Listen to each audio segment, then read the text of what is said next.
Ассаламу алейкум. Bugün апамның рецепті бойынша с вами будем делать картошки с мясом. Kartoshkalarimizni xohlagan shaklda doğrab, qızıb turgan yağda yaxshilab qovurib olamiz.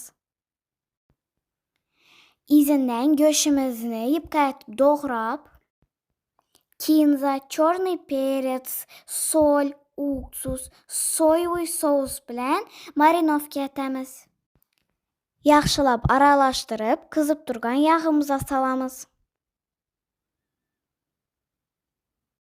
Go'shtlarimiz yaxshilab pishgandan keyin üstüne kartoshkalarimizni salib, 10 minut медленный огоньda qo'yib, qapaqini basirib olamiz.